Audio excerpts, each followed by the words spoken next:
Hello, hello, hello to everybody here. It's Teresa Sanderson. As always, very excited to connect with you. Today we are talking about violence in healthcare is rising and nurses are paying the price. All right, so thank you for joining me today. This is a really, really important session, and I've got some alarming numbers to share with you and some information today, but we cannot ignore the news and the assaults and violence that have happened against nurses in the last couple of weeks, right? So I believe, first and foremost, as nurses feed their young and as an advocate and champion for nurses, I would be definitely missing the mark if we didn't talk about it. We've talked a lot in the last several weeks about the challenges among healthcare organizations for hiring and retaining nurses. And I have to say, the violence among nurses that has happened within the last couple of weeks is only going to cause those issues to skyrocket, right? We have to look at Maslow's basic hierarchy of needs, and the foundation of that is food, safety, shelter, right? And that's really what we're looking at. And so nurses being assaulted in the workplace, we're missing that very vital piece of being safe, feeling safe. Not to mention, what is the wear and tear of this type of exposure to potential violence, whether it's happening in your facility or not? Just knowing that it has happened against nurses is going to have nurses already on a high alert and in a fight or flight situation where they're going to be exhausting themselves mentally and emotionally. Do you see what I'm saying? This is going to be a very challenging time for nurses who are working in organizational settings, because they're going to be dealing with a true life-threatening fear. Okay, and if we don't just call that out, if we don't stare at it right in the face and say, nurses, we're going to be here to help you and here to support you, then we are all missing the mark. Okay, because right now we need to protect nurses and all of the other healthcare providers working within healthcare facilities. And so we need to take some steps, and we don't have any time to waste. Would you agree? Is one nurse being assaulted to where she's losing the vision in both of her eyes? Is that not enough to bring everybody to stand and make a charge for nurses that nurses need to be protected no matter what the cost at this point, right? Truly, if you value nurses, you will protect your nurses and you will implement measures immediately, not within 3 months, not within 6 months, but immediately to take care of your nurses, okay? So the numbers tell a truly devastating story. More than 66% of nurses have considered leaving their positions because of fear of personal safety, having fear that they will be harmed.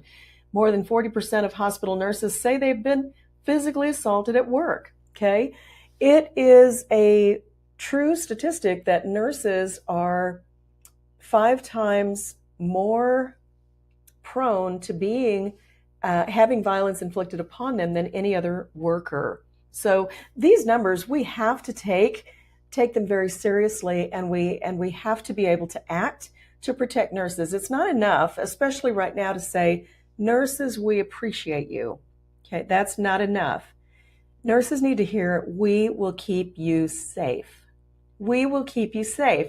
That is what nurses need to hear right now. So why are nurses at such high risk? Okay, first and foremost, we have to look at the security measures that are in place or are not in place at our hospitals within the United States. We're really going to have to be looking at that, and even perhaps within our clinics and other areas. One thing I've been saying recently with people that I've talked to, and this just keeps coming up in conversation, is that hospitalization is only normal for the people who work there.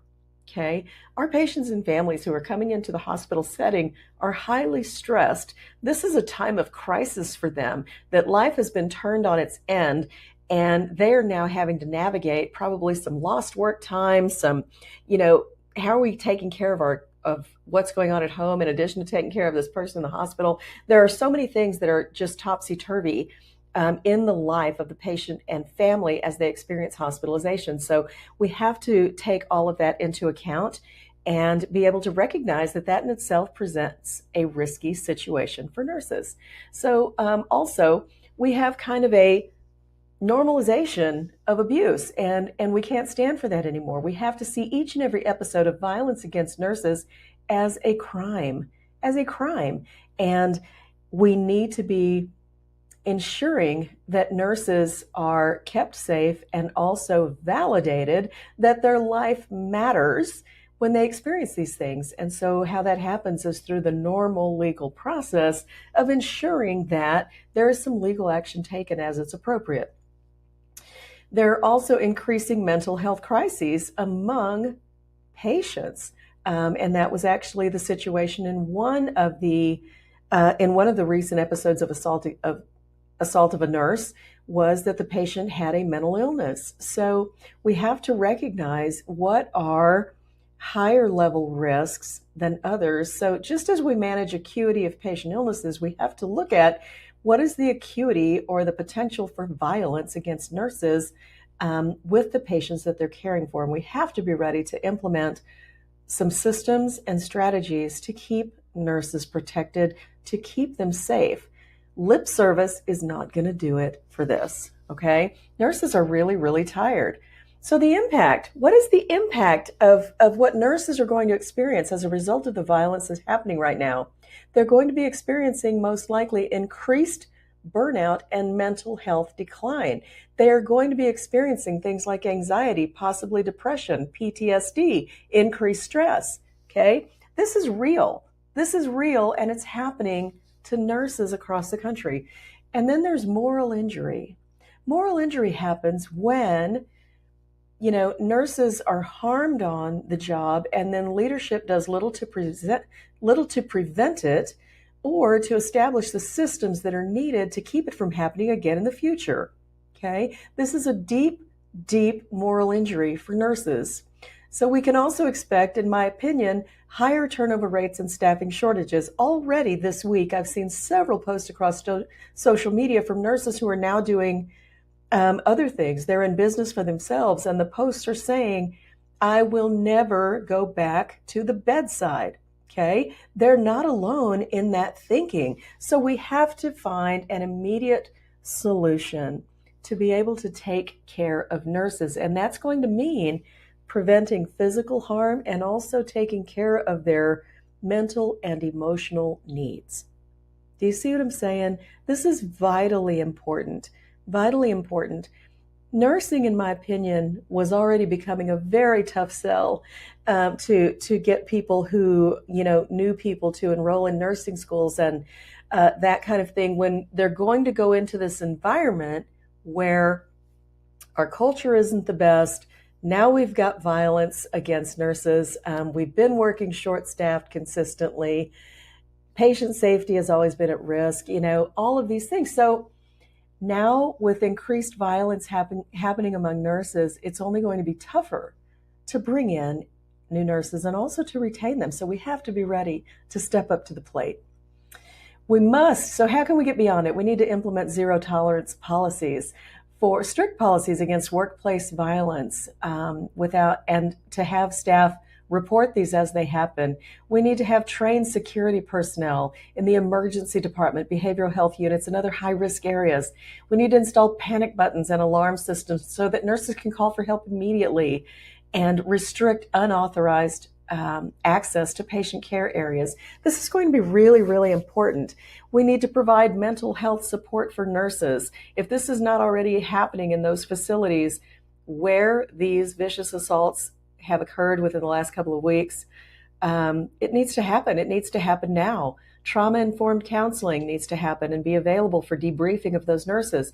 Mandatory rest periods, mental health days, peer support programs are going to be vitally important to give nurses a voice and a place to air their concerns. All right, so we have a lot of things to work on, but right now more than ever, we need to address the issue of violence against nurses in the workplace. We have to be able to keep nurses safe.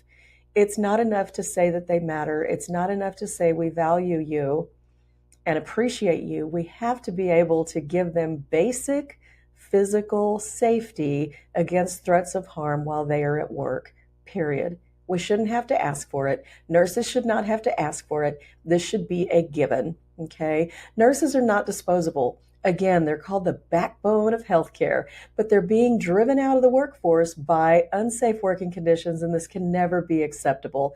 I want to encourage you, if you are a nurse and you're experiencing experiencing this struggle, if your nursing team is experiencing the struggle of staying in the workforce, feeling secure and feeling validated, click the link below this video. Please join the waitlist for the Thriving Nurse Network. It is launching very, very soon, and we are the community that is dedicated to supporting nurses to thrive both personally and professionally. It is our vision to create a better future for nursing, and that starts right now. Thank you for tuning in. I'll see you soon. Bye-bye.